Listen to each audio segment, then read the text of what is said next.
Lisa Green sat alone in the massive chamber of the Galactic Council. The room stretched so high that she could barely see the ceiling. Around her, representatives from 27 alien species filled the curved rows of seats. Many had extra limbs, unusual skin colors or body features humans simply didn't have. Some breathed different air mixtures through special masks. Despite having worked with aliens for 8 years, Lisa still found the diversity amazing. Today, however, she wasn't thinking about alien biology. As Earth's representative, she focused on the 7 council leaders seated on the raised platform at the front of the chamber. The leaders looked down at her with expressions she had learned to recognize as disappointment, even on their non-human faces. The council has reached its decision regarding humanity's petition for full membership, announced Kravtal, the lead speaker. His voice boomed through the chamber without any need for amplification. His species, the Krathon, stood nearly 9 feet tall with thick gray skin that looked like stone. The petition is denied. Lisa had expected this. Still, hearing it officially hurt more than she had prepared for. Furthermore, Kravtal continued, the Council has reviewed humanity's actions since first contact 42 years ago. We find your species fundamentally unsuited for the responsibilities of Council membership. This was unexpected. Lisa leaned forward. Unsuited? We've followed all protocols and requirements. You have avoided all conflicts, interrupted Velox, the Veltraxian representative. Purple scales covered his face, rippling with each word. When the Morgath pirates attacked your colony on Europa, you negotiated and paid them off rather than defending your territory. Another council leader, a ghostly white being named Shrell, spoke next. When the resource dispute arose with the Tauran Collective, humans immediately offered compromise rather than asserting their legal claim. Lisa tried to respond. We achieved peaceful resolutions in both cases. No lives were lost. Precisely the problem, rumbled Kravtal. Humans consistently choose avoidance over confrontation. You develop technological intelligence not to enhance your natural weapons as most species do, but specifically to avoid having to fight. The council chamber grew quiet. Lisa felt the weight of hundreds of alien eyes upon her. The official classification of humanity, Kravtal declared, is evolutionary cowards. Your species developed intelligence as a means to avoid the strengthening process of natural conflict. Lisa stood up quickly. That's absurd. Our history is filled with conflicts. We've fought wars. Among yourselves, said Velox with a dismissive wave of his hand. Yet when faced with external threats, you consistently seek diplomatic solutions at any cost. Even your physiology shows no evolutionary adaptations for combat. No natural toxins, no protective exoskeletons, no significant strength or speed. Arcturian representative, a being made of what looked like blue crystal, added, your diplomatic records show that humans have actively avoided military engagement in 74% of potential conflict situations since joining the galactic community. The remaining 26% involved only defensive actions with minimal casualties. Lisa took a deep breath. Her training had prepared her for rejection, but not for this kind of fundamental misunderstanding of human nature. The Council's decision is as follows, said Kravtal. Earth will be reclassified as a protected developing world rather than an emerging galactic partner.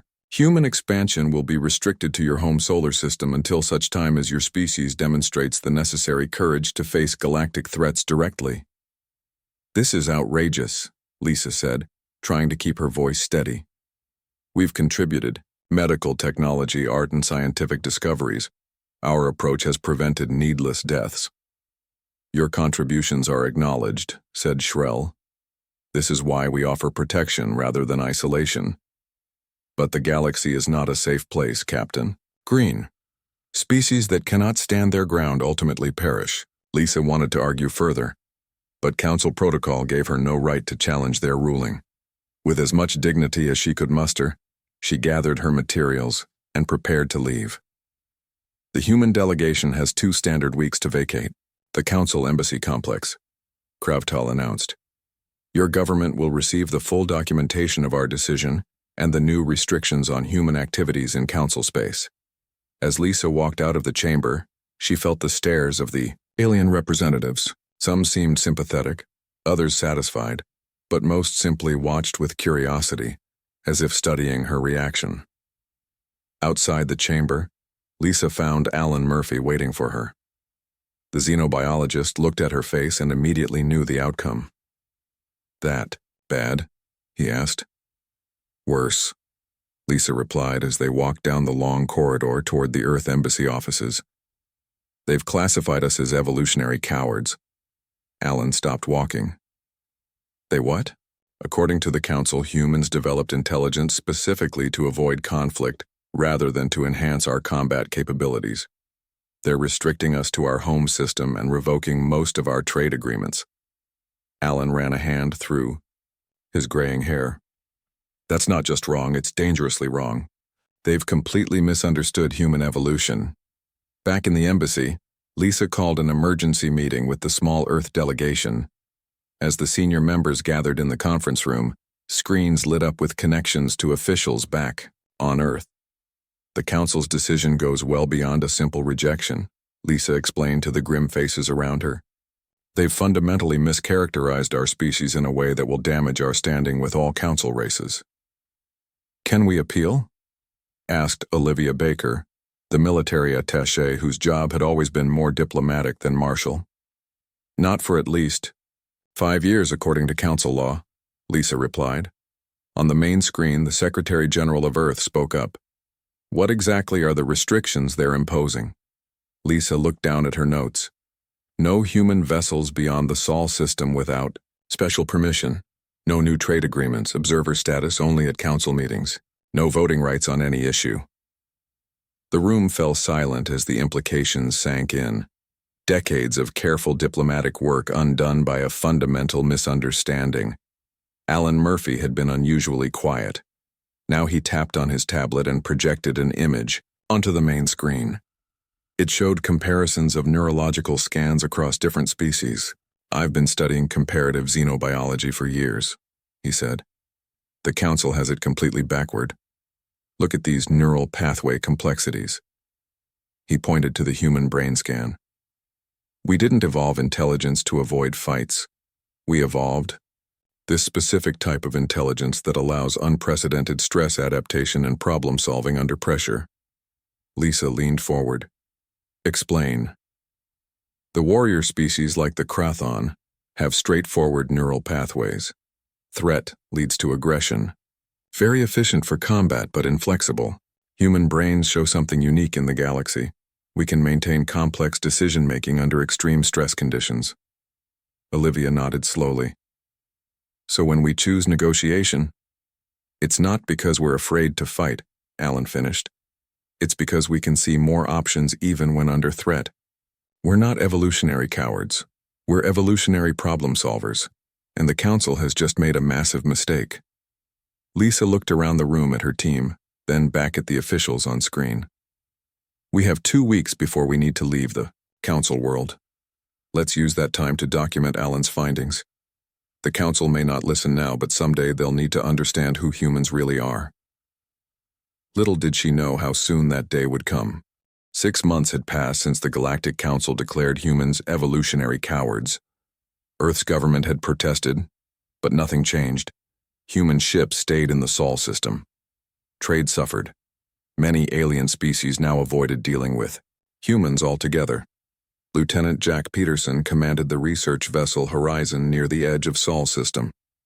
His ship carried 20 crew members and scientific equipment to study the unusual radiation belt at the system's outer boundary. The mission was supposed to last 3 weeks. On the 14th day, as Jack reviewed sensor data in his small office, an alert sounded. "Lieutenant, we're picking up a distress signal," said Megan Young, his communications officer.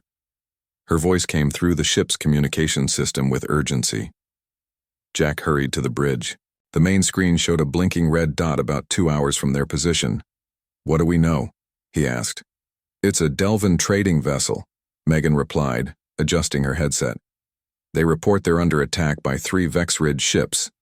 Everyone on the bridge grew tense. The Vexrid were known throughout the galaxy as brutal raiders. They weren't part of the Galactic Council. They attacked weaker ships, stole cargo, and often killed everyone aboard. "Play the message," Jack ordered. A desperate voice filled the bridge. The translator converted the alien language to English. "Mayday! This is the Delvan vessel Starsong. We are under attack by Vexrid raiders. Shields failing. Request immediate assistance from any council vessels. Coordinates attached."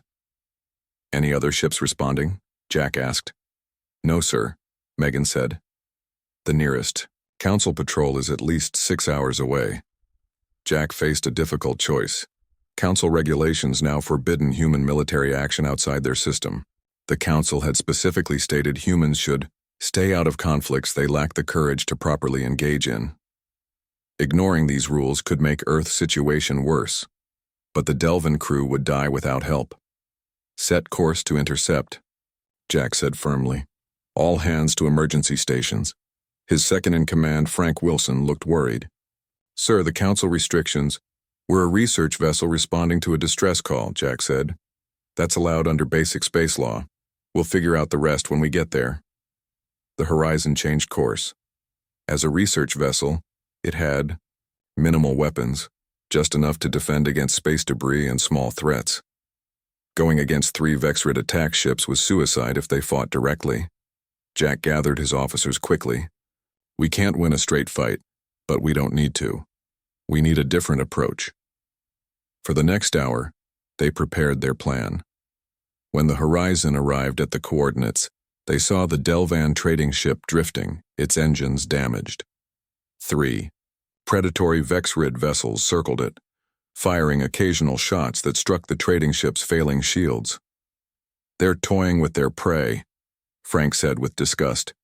"Begin scan interference," Jack ordered.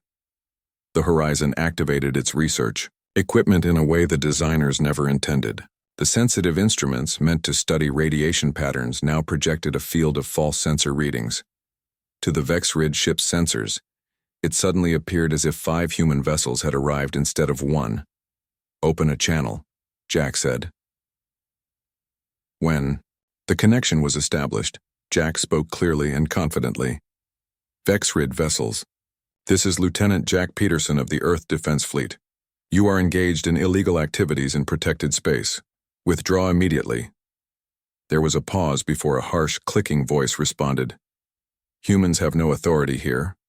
Council has declared you cowards. Leave now or be destroyed." Jack nodded to his crew.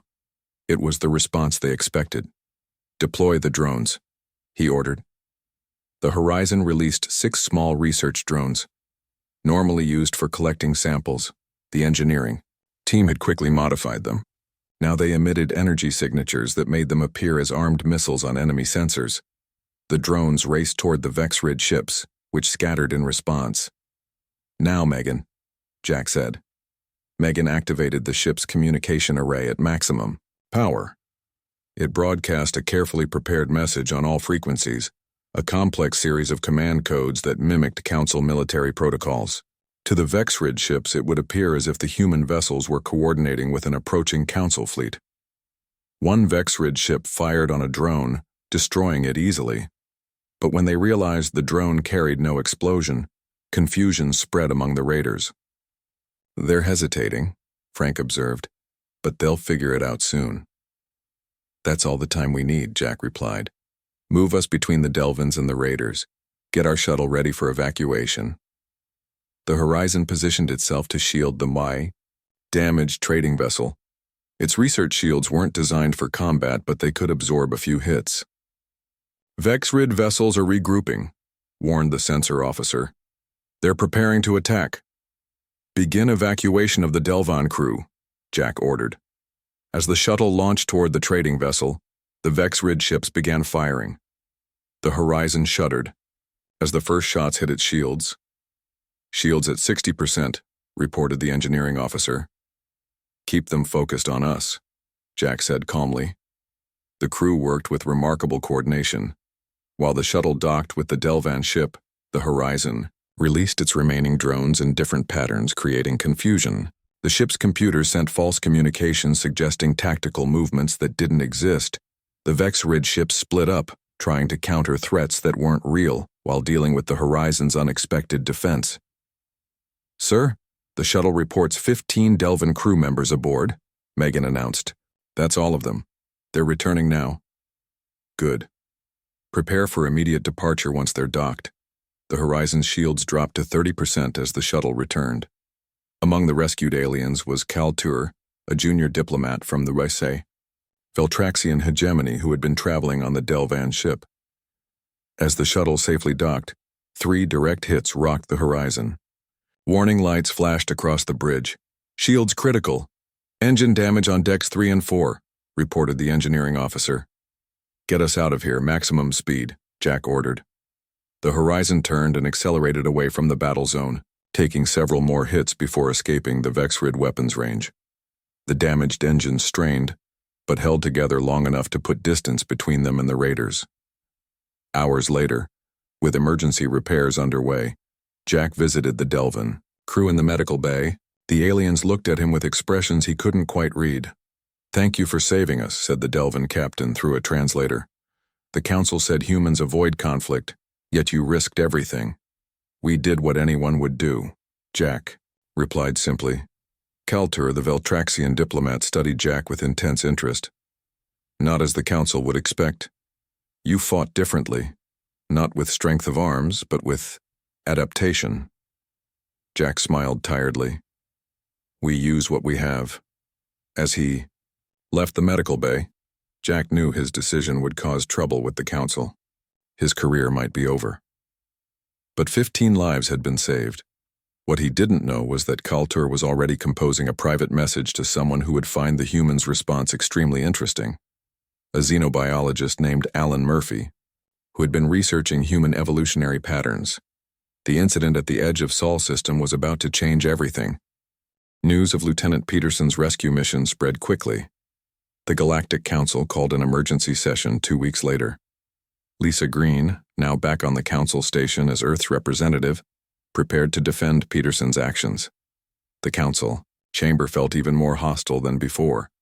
Representatives from 27 species watched as Lisa took her position at the center of the floor.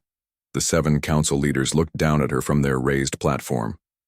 "Captain Green," began Kravtal, his stone-like face showing no emotion, "your species was instructed to avoid military actions outside your system. Yet a human vessel engaged Vexrid raiders and interfered in a situation that did not concern Earth." Lisa stood tall. "The Horizon is a research vessel that responded to a distress call, as required by the basic laws of space travel that all civilized species follow."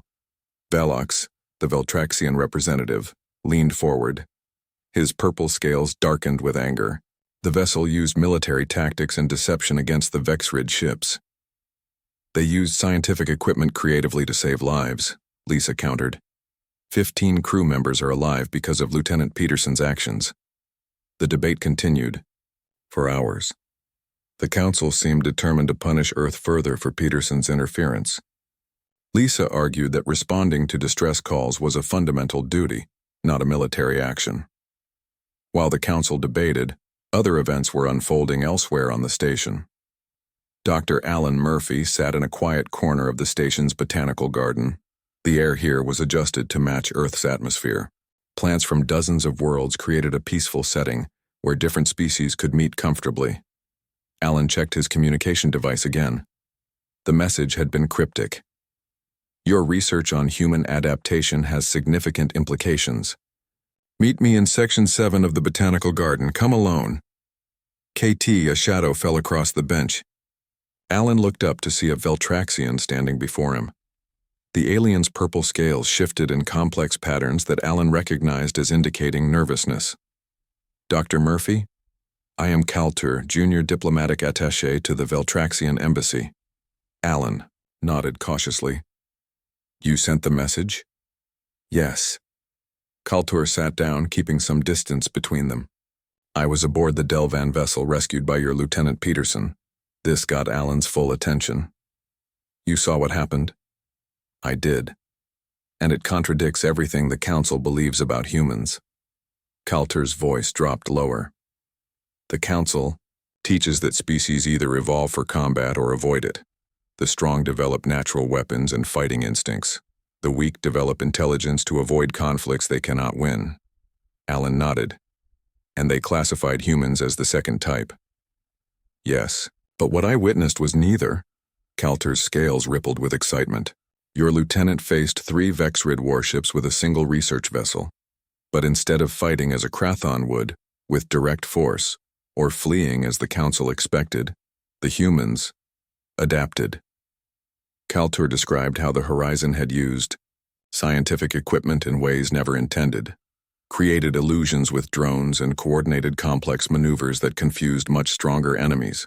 I've been studying human physiology and evolution for years, Alan said. Humans aren't evolved to avoid conflict.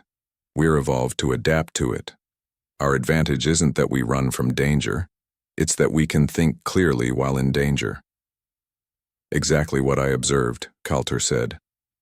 Under stress that would cause most species to either attack directly or flee, the humans created a third option.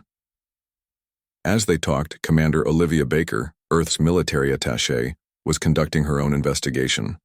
In her small office, she compiled records of ship encounters throughout Council space over the past 40 years. A pattern emerged that surprised her.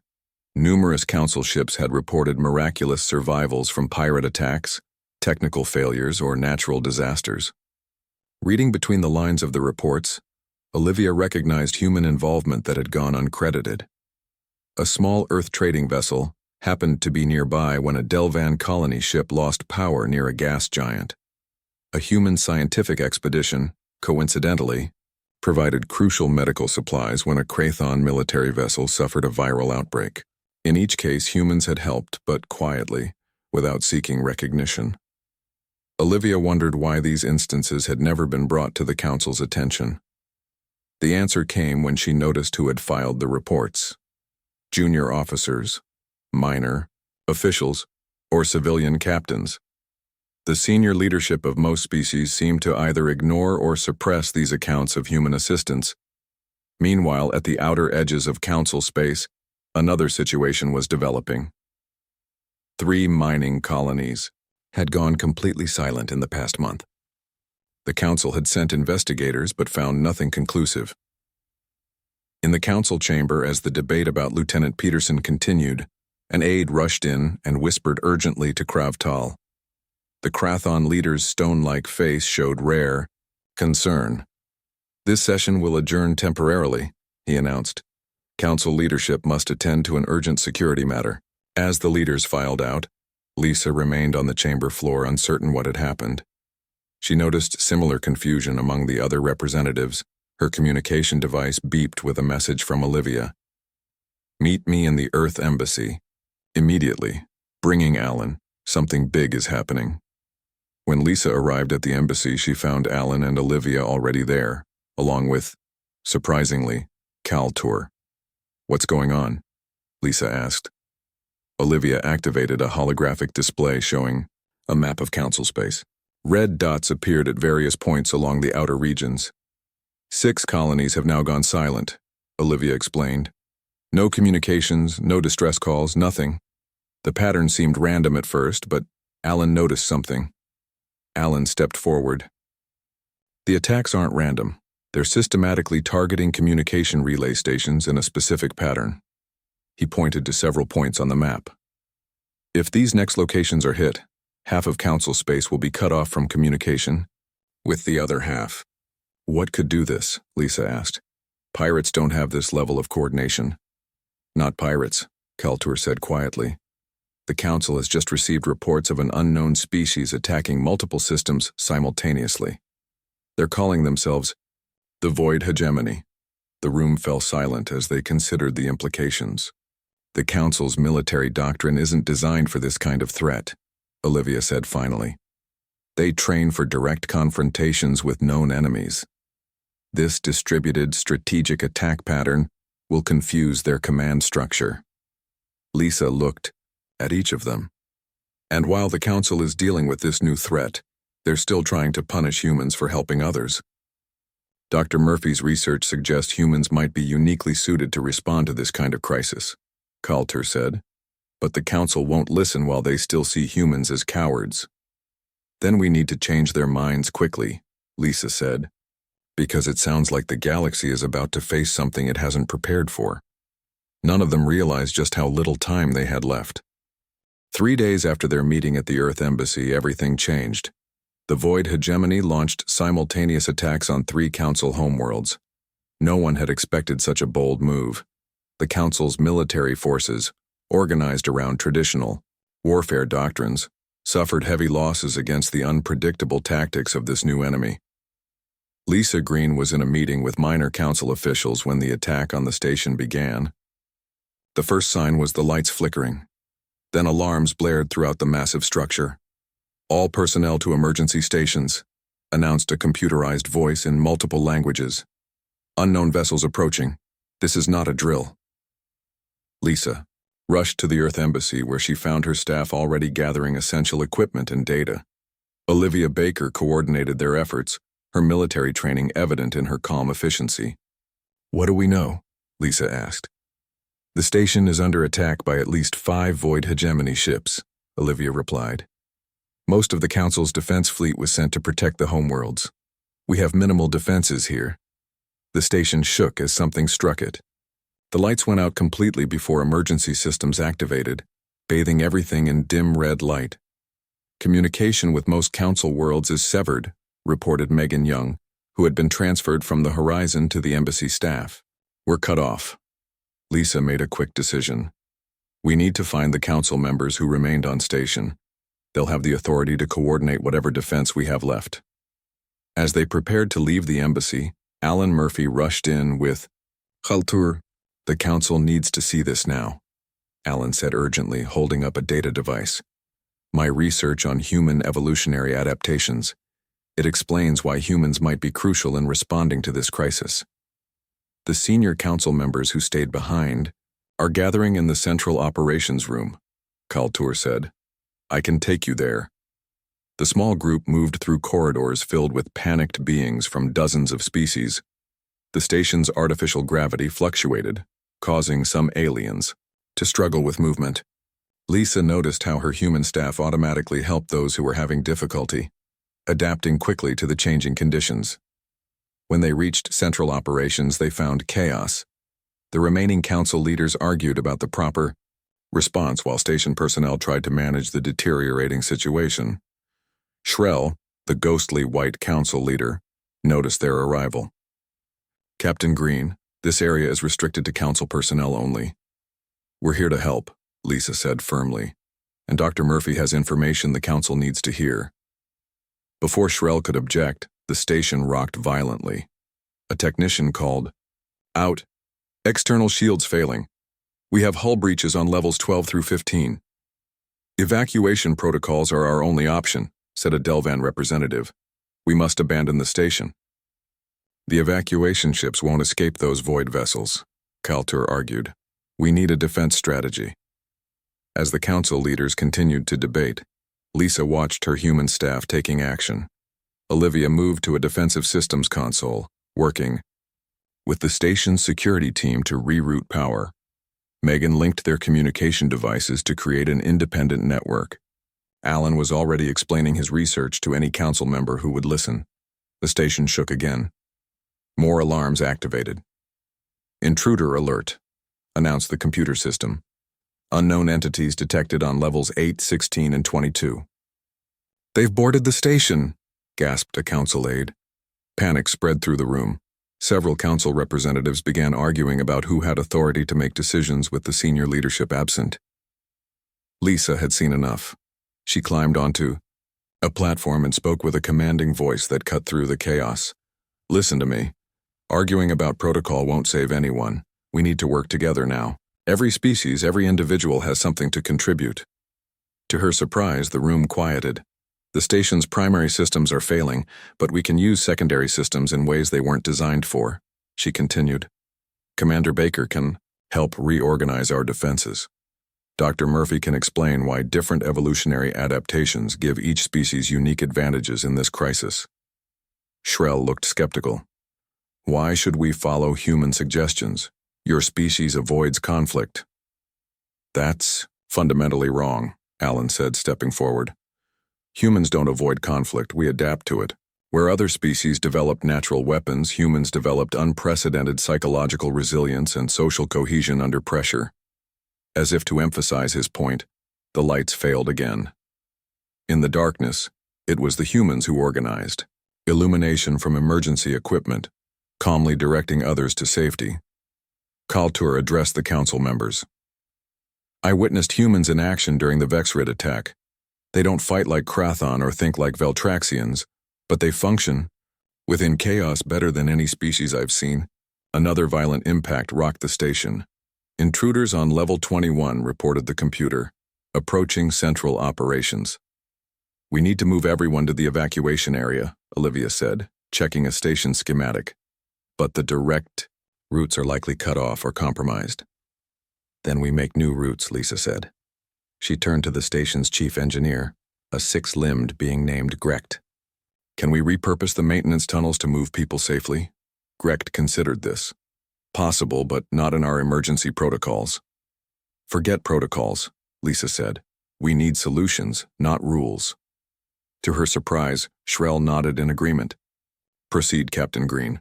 The situation requires adaptation. Over the next hours, the humans demonstrated what Alan had been trying to explain. They organized the evacuation, utilizing station systems in ways the designers never intended. They improvised weapons from maintenance equipment and formed effective multi-species defense groups that adapted to the attackers' tactics. When a group of Void hegemony soldiers broke through to a corridor filled with evacuees, Lieutenant Peterson, who had been brought to the station for his hearing, led a defense using nothing but emergency equipment and quick thinking. Instead of retreating or attacking directly, the humans created distractions and barriers that confused the invaders long enough for everyone to reach safety. In the observation center, Alan worked with xenobiologists from several species to understand the Void hegemony's physiology from limited scan data. They discovered a sensitivity to certain light frequencies that could disorient the invaders temporarily. Throughout it all, Lisa noticed council members watching the humans with changing expressions. Where there had been contempt, now there was curiosity and in some cases growing respect. As they guided the last group of evacuees to the emergency vessels, Shrell approached Lisa.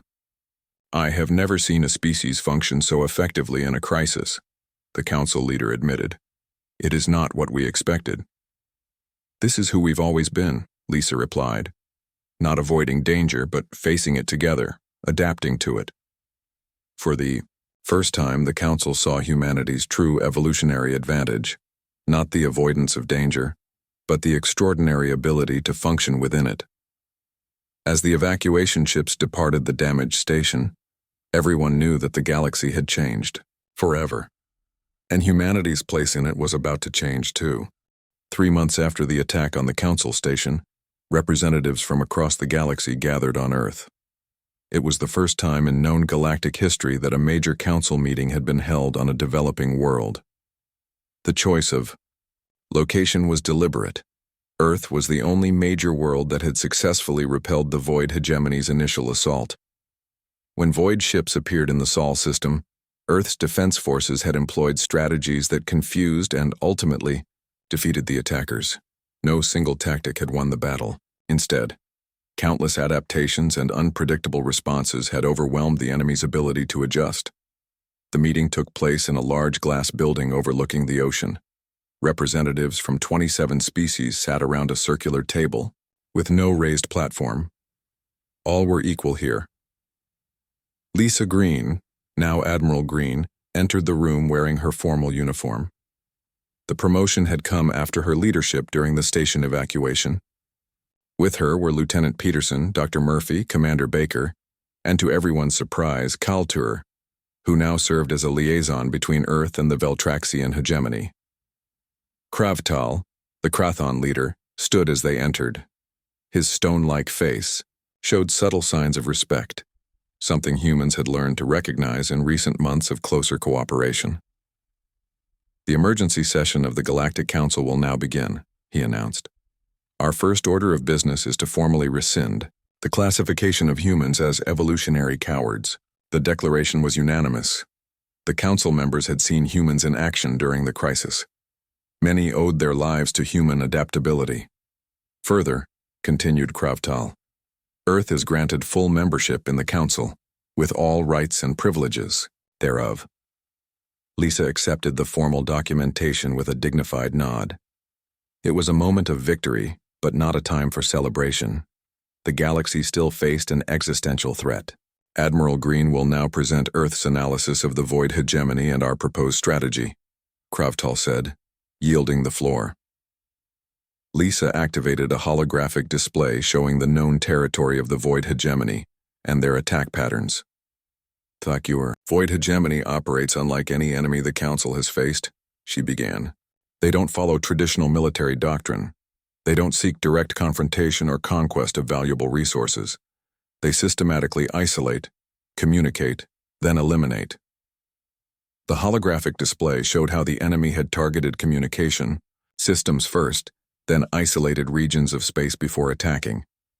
Our approach must be equally unconventional, Lisa continued. Traditional military response has already failed on multiple fronts. She outlined Earth's proposed strategy. Unlike the rigid battle doctrines of Council species, the human approach emphasized flexibility, decentralized command, and psychological warfare. Each species has evolutionary advantages, Lisa explained. Krathon strength, Veltraxian sensory, perception, Delvan technological aptitude, all are valuable, but they must be applied adaptively, not according to preset patterns. Some council members looked uncomfortable with this approach. Centuries of military tradition were not easily set aside. What you suggest is chaos, objected a Krathon general. Battle requires discipline and clear chain of command. What we suggest is controlled adaptation, countered Commander Baker. Discipline and hierarchy remain, but with flexibility built into every level of response. Dr. Murphy added, the void hegemony expects certain responses based on their observations of Council military doctrine. When those responses don't come as expected, their coordination falters. The debate continued for hours. Eventually, a majority of Council members agreed to try the human approach. They had few alternatives left. Lieutenant Peterson, fully recovered from his injuries during the station battle, was assigned to lead a joint human Council force. Their mission: reclaim the communication relays using the unconventional tactics that had saved the trading vessel months earlier. Dr. Murphy headed a new research team with xenobiologists from across the galaxy. They worked to better understand both human adaptability and void hegemony vulnerabilities.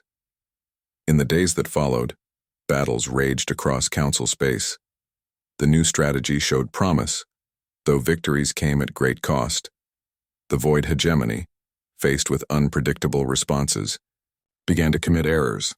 Their perfect coordination faltered when confronted with enemies who didn't react as expected. 2 months into the new campaign, Admiral Green identified a pattern in void hegemony movements.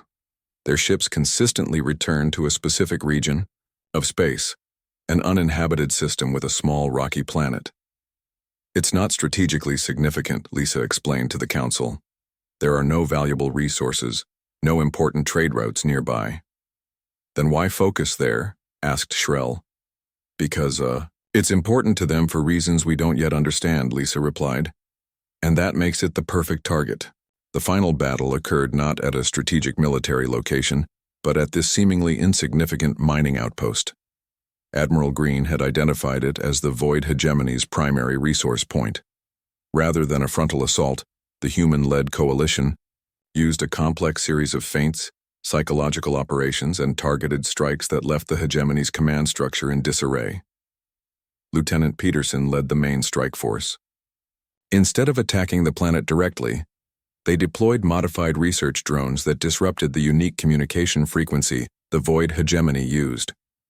When enemy ships tried to respond, they found themselves unable to coordinate effectively.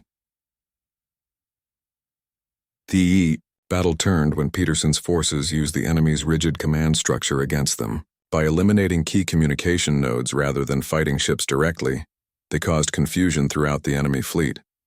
The Void hegemony retreat began slowly, then accelerated into a full withdrawal from Council space. The threat wasn't eliminated completely. The enemy still existed somewhere beyond known space. But their advance had been stopped. In the aftermath, the Galactic Council underwent its most significant reformation in 10,000 years. A new understanding emerged about the different evolutionary paths species could take, not just physical adaptations, but cognitive and social ones as well. Humanity gained not just readmission to the Council, but a leading role in its security committee. As Admiral Green took her seat, she reflected on the irony. The very traits that led to humans being labeled as cowards, caution, adaptability, and prioritizing survival over dominance, had become the foundation for a new galactic defense doctrine. 1 year after the Council had declared humans evolutionary cowards, Dr. Murphy and Kaltur established the first Galactic Evolutionary Research Institute on Earth. Its mission: understanding how different evolutionary paths create different forms of courage, strength, and resilience across species. At the opening ceremony, Admiral Green gave a short speech that summed up humanity's journey. "We were never cowards," she said to the assembled representatives from across the galaxy. "We were simply waiting for the right moment to show the universe who we really are." The applause that followed came from beings with tentacles, claws, wings, and many other appendages, all united in a new understanding of what it meant to be truly adaptable in a dangerous universe.